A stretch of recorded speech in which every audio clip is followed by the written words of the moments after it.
Assalamualaikum warahmatullahi wabarakatuh. Halo semuanya, bertemu lagi bersama saya Bila Oktaviana. Oke, balik lagi di YouTube channel aku.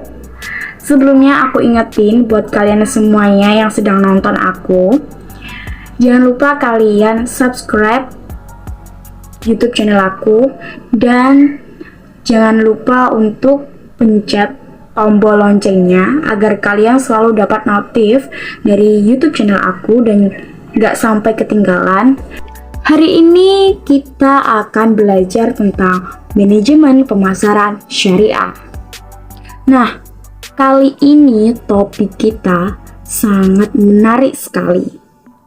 Apa teman-teman? Ada yang tahu nggak sih?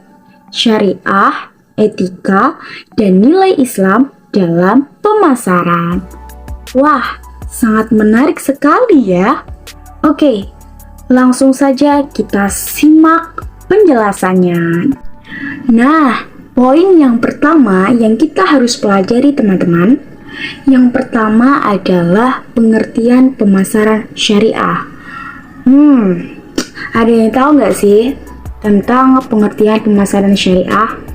Sini, aku jelasin ya. Oke, pemasaran sebagai usaha untuk menyediakan dan menyampaikan barang dan jasa yang tepat kepada orang-orang yang tepat pada tempat dan waktu, serta harga yang tepat dengan promosi dan komunikasi yang tepat. Oke, udah paham kan dari sini apa itu pemasaran sendiri? Nah, teman-teman, kita harus tahu akan beberapa faktor yang mempengaruhi pemasaran syariah. Faktor eksternal yaitu yang pertama lingkungan budaya, yang kedua perkembangan perekonomian, yang ketiga yaitu infrastruktur dan komunikasi, yang keempat politik dan hukum, yang kelima periklanan, yang keenam media komunikasi, dan yang ketujuh promosi penjualan. Nah, walaupun sudah berasal dari luar perusahaan, namun juga ada faktor internal yang mempengaruhi adanya manajemen pemasaran ini. Yang pertama yaitu jenis produk tahap siklus kehidupan produk yang dipasarkan. Yang kedua yaitu tingkat sumber daya termasuk sumber daya manusia itu sendiri. Dan yang ketiga pemasaran produksi. Dan yang keempat pemasaran dan kurva pengalaman perusahaan serta rencana atau strategi perusahaan ke depannya seperti apa. Nah, dari pengertian sebelumnya dan dari faktor-faktor yang telah disebutkan, maka kita bisa tarik pengertian dari pemasaran itu, teman-teman.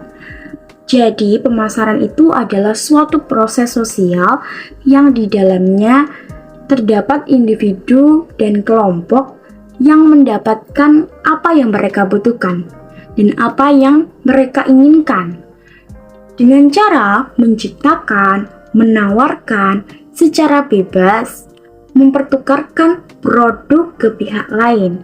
Jadi mereka saling melengkapi, teman-teman. Sehingga pemasaran syariah yaitu disiplin bisnis strategis yang sesuai dengan nilai dan prinsip syariah. Oke, selanjutnya kita akan belajar mengenai etika pemasaran syariah.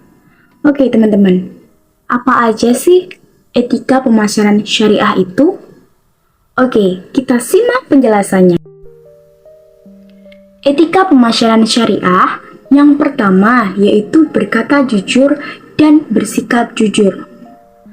Kalian pernah pikirkan gak sih bagaimana jika seseorang yang berkegiatan dalam pemasaran yang tidak sesuai dengan realitanya?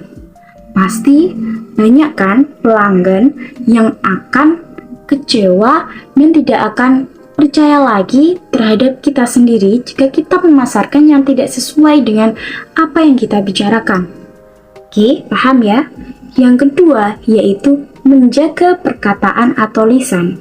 Nah, selain bersifat jujur atau berkata jujur, Jadi kita sebagai orang yang memasarkan, alangkah baiknya kita juga menjaga perkataan kita, menjaga lisan kita, jangan sampai kita berkata dengan kasar.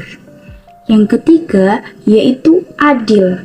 Kita tidak boleh memandang seseorang, pelanggan, atau mungkin bahkan beberapa pelanggan dengan kacamata kita sendiri, teman-teman.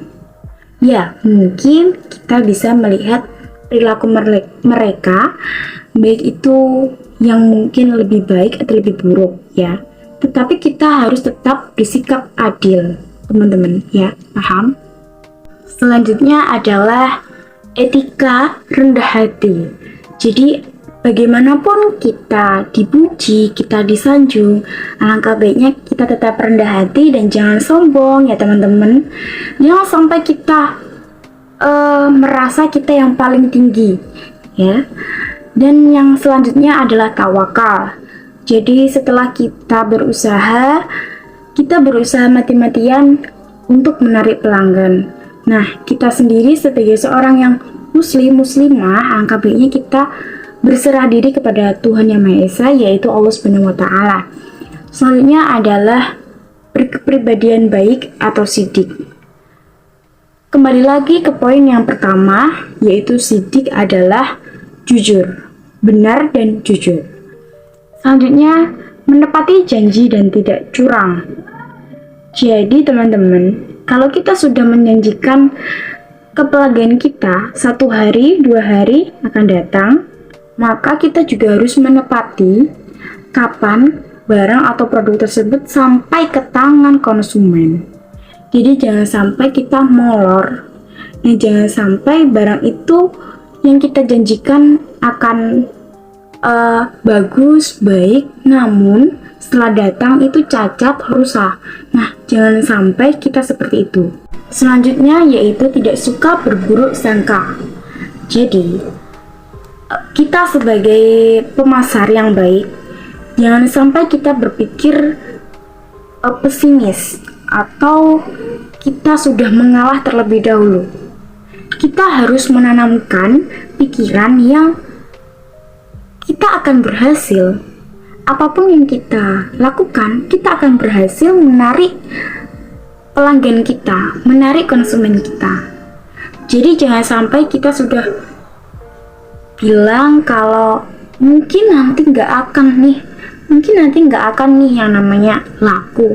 Ya mungkin kalau laku cuma 1 atau 2. Nah mungkin jangan sampai seperti itu ya teman-teman. Kita harus yakin kalau emang bener-bener kita itu laku. Iya, produk kita laku aja, udah gitu aja. Yang ke-9 yaitu tidak menjelek-jelekkan. Kalau kita sudah berada di posisi yang tinggi, kita jangan sampai menganggap remeh produk dari perusahaan lain. Jangan sampai kita menebar hoax ya, yang mungkin berita yang dapat viral sehingga menjatuhkan perusahaan lain.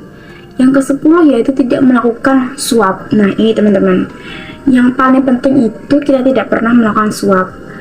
Ya kalau suap kan itu sudah berarti bisa berarti ke perilaku yang buruk, bisa berarti ke uang yang tidak halal. Dan poin yang terakhir adalah nilai Islam dalam pemasaran syariah. Oke, teman-teman pasti kalian gak asing kan dengan 4 poin ini.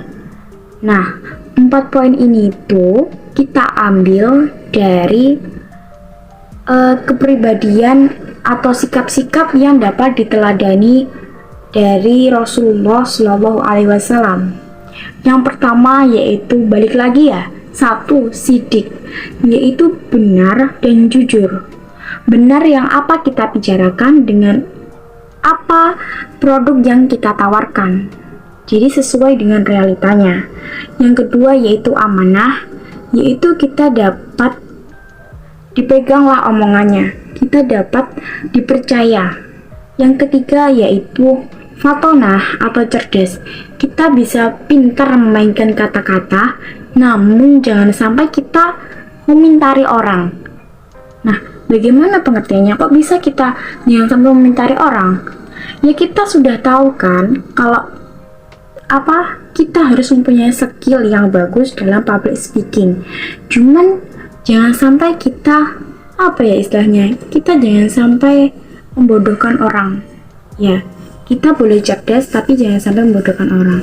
Dan yang keempat, yang terakhir, yaitu public atau komunikatif, yaitu kita bisa berbicara sesuai dengan apa yang kita mau sampaikan. Oke teman-teman, kita akhiri ya. Itu tadi yang dapat saya sampaikan. Semoga kalian dapat mengambil manfaatnya.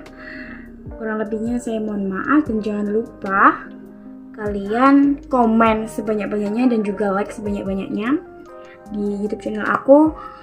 Wassalamualaikum warahmatullahi wabarakatuh.